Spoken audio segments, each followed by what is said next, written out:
Bonjour et bienvenue sur cette nouvelle vidéo sur les phobies. J'ai exposé dans mes articles un certain nombre de phobies et j'ai aussi parlé de leur traitement par la thérapie comportementale. Mais aujourd'hui, j'aimerais insister plus particulièrement sur leurs causes.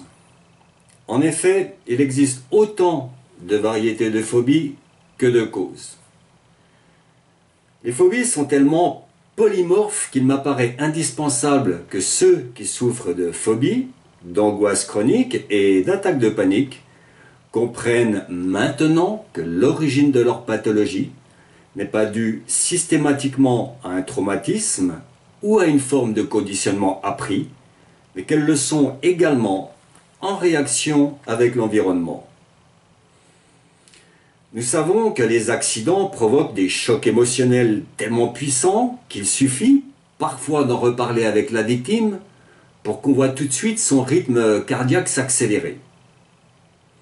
Nous savons que les parents nous apportent un savoir par l'éducation, mais qu'ils nous transmettent aussi leurs peurs et leurs angoisses.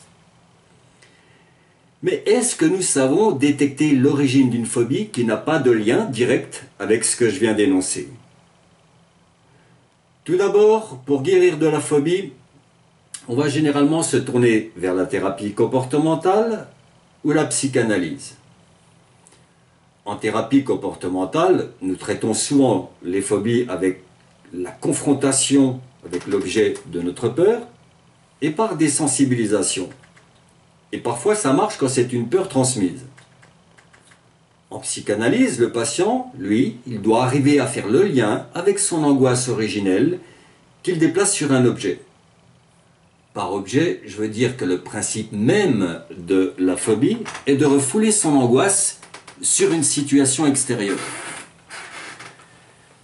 Chaque thérapie, tout comme chaque thérapeute, a ses propres limites s'il ne veut pas sortir de son cadre restrictif. Alors si ces deux thérapies échouent, comment allons-nous faire avec un mode d'investigation moins figé pour sortir de cette phobie? On va essayer de trouver les outils et les moyens que le sujet a à sa disposition pour pouvoir en guérir. Tenez, prenez l'exemple d'une personne que j'ai eue en consultation. Cette patiente, je vais la prénommer Sophie pour préserver son anonymat. Plusieurs facteurs ont été déterminants. Voici l'analyse. Sophie est en arrêt maladie depuis 3 mois environ pour phobie des transports, d'angoisse chronique et d'attaque de panique. Après mon analyse, j'ai mis en évidence que Sophie travaillait dans une entreprise, ou plutôt ne travaille plus dans cette entreprise parce qu'elle est mise au placard. Ça, c'est l'évidence. Ce qui est moins évident, c'est que sa vie affective a toujours été instable. Elle n'a pas d'enfant et qu'elle n'a pas fait le deuil de situations passées et a refoulé beaucoup d'émotions négatives. Son enfermement, ou dirais-je plutôt sa phobie, tient au fait qu'elle ne prend pas de décision radicale pour sortir de cette torpeur. Et si les anxiolytiques prescrits par son médecin psychiatre peuvent atténuer en partie ses angoisses, en fait, il ne règle en rien son problème tant qu'elle n'agit pas. Et elle n'agit pas, pourquoi? Parce qu'elle a peur de perdre certains intérêts et de se retrouver seule face à l'inconnu. Donc là, l'évidence, c'est que nous sommes face à une résistance du patient qui, malgré le bien fondé d'agir, reste bloqué. La question est, comment débloquer les verrous pour donner envie à Sophie d'agir? Tout d'abord, en tant que thérapeute comportementaliste, je lui ai proposé une technique de désensibilisation pour qu'elle affronte ses peurs. Le protocole de cette désensibilisation est que son cerveau puisse associer la détente avec l'objet de sa phobie. C'est-à-dire concrètement, Sophie va être dans un état de relaxation profonde et c'est dans cet état de conscience modifiée que l'on présente aussi comme transe hypnotique en hypnose, qu'elle va substituer à sa phobie un état de lâcher-prise optimal. Ce n'est pas tout. On a aussi abordé le principe d'immersion dans la réalité. La désensibilisation nous prépare à nous confronter avec l'objet de notre peur. Mais le principe d'immersion, c'est se confronter dans la réalité au problème, à la situation anxiogène. Dans le cas, par exemple, de prendre le métro, la première chose qu'elle ait eu à faire était simplement d'acheter un ticket. Le jour suivant, elle est allée jusqu'au quai, et le troisième jour, elle a pris le métro pour aller jusqu'à la station suivante. Et ceci tous les jours, jusqu'à qu'elle ne ressente plus aucune angoisse. Mais ce n'est pas tout. Pour être sûr qu'elle ne ressente pas de crise d'angoisse pendant cette immersion, nous avons mis en place ce que nous désignons en thérapie comportementale, en PNL ou en développement personnel, un point d'ancrage. C'est comme si vous disposiez d'un outil spécifique pour faire face à toute éventualité. Le principe du point d'ancrage est simple, c'est d'activer un état de confiance et de sérénité au moment même où l'on reconnaît les prémices de l'angoisse. En fait, c'est un réflexe conditionné. Ce réflexe est obtenu en associant un geste à un état de détente.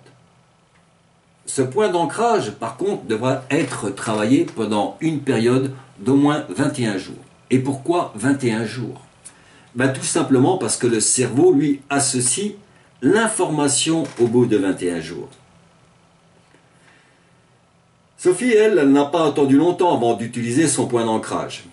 Un matin, au réveil, alors qu'elle sentait l'angoisse monter, elle a tout de suite activé son ancrage et a retrouvé rapidement un état de bien-être, un état de lâcher-prise optimal. Voici quelques techniques.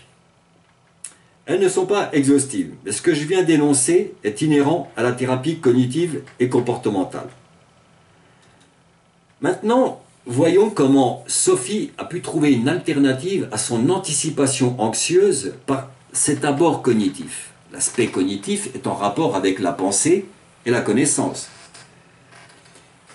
Surtout, quand nous nous trouvons en situation de panique, il se trouve que nos constructions mentales erronées nous inhibent totalement.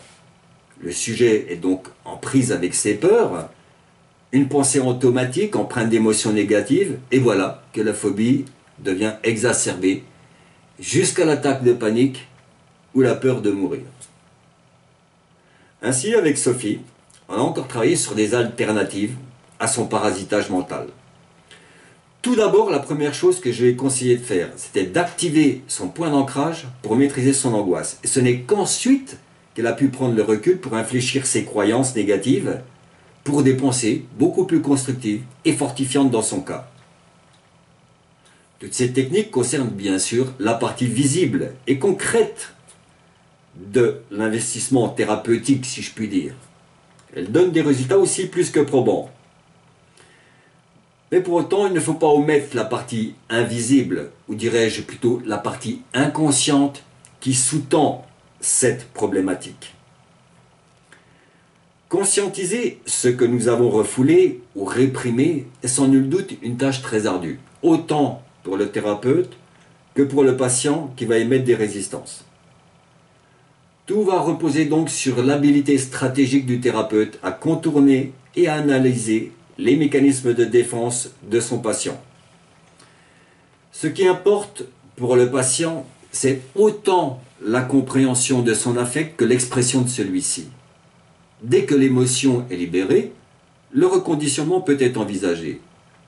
Dans le cas de Sophie, c'est l'expression de sa tristesse qui faisait suite à des deuils inachevés, à des schémas qu'elle reproduisait et qui ne lui correspondaient pas du tout. Et surtout à une grande colère rentrée qui se traduisait dans sa vie par un excès de contrôle. Autant dire qu'elle dépensait énormément d'énergie à lutter contre ses émotions. Au bout du compte, elle immunisait ses défenses, ses protections. Et ce qui a fini par arriver, c'est tout un cortège de symptômes allant de la simple migraine à l'insomnie jusqu'à la phobie et au bout du compte, l'attaque de panique. Voilà, je vous ai donné une description qui n'est pas exhaustive parce qu'elle doit s'adapter à chaque patient. J'espère que l'analyse et les méthodes utilisées rassurent tous ceux qui aujourd'hui souffrent d'angoisse et de phobie. La guérison de ma patiente en est l'exemple. Vous pouvez bien sûr retrouver mes articles et me contacter sur le site attitudesensitive.com. Je vous dis au revoir et à bientôt.